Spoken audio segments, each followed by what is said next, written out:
interesting because we have a very amazing HR-related. Ooh, That's so romantic. the companies in Greece in the field of HR. Like Work is keeping us, sorry, my friends, for the last I don't know 5-6 years, and you guys are coming out, and changing the game. So why do you think Greece is giving birth in these HR-related startups, basically?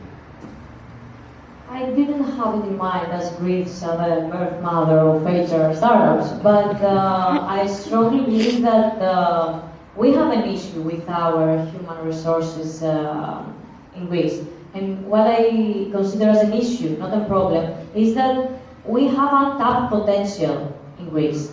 And actually, we are not doing anything to untap this potential. We have great engineers that they are conquering all the world, they're everywhere. We have great resources allocated all over the world, but we don't have the whole structure, not only to keep those people, because, okay, in brain drain is you bring those people back. Do you have a plan how not to leave again the country?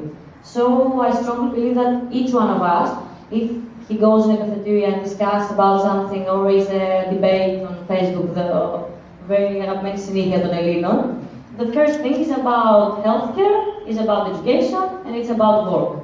So, because healthcare, we don't have many possibilities to change things yet, and education even more, I strongly believe that it begins with the human capital. And how about, because... We can collaborate with Workable and Change OAED. That would be awesome. Okay, I leave you guys some space later. So, my question was more about investing in a B2B space, because most of the Greek startups, we see them investing and trying to solve B2C problems. So, how did you approach investors and pitch, a B2B solution in Greece, and how did they find it?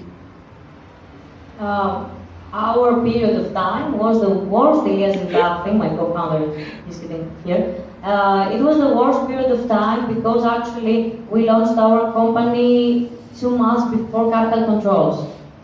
So, and being incubated in a Greek bank, Eurobank. So it was the worst coincidence in times having to do something like that. The first thing that we did, it's something that we've been questioned a lot, why our website is .co.uk.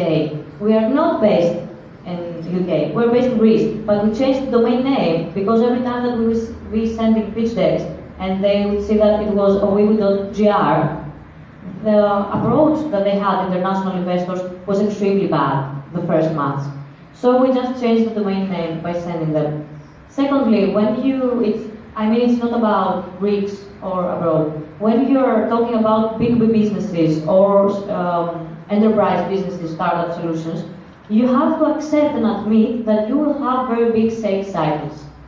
So when you're aware of that, and you go with a business plan that it has incorporated the fact that the sales cycle will be doubled in terms of the conversion that you're following, your strategy is different. But indeed, it was extremely hot, let's say, having a marketplace startup or a B2C startup, and it's more difficult having a B2B startup, but it has many other good aspects.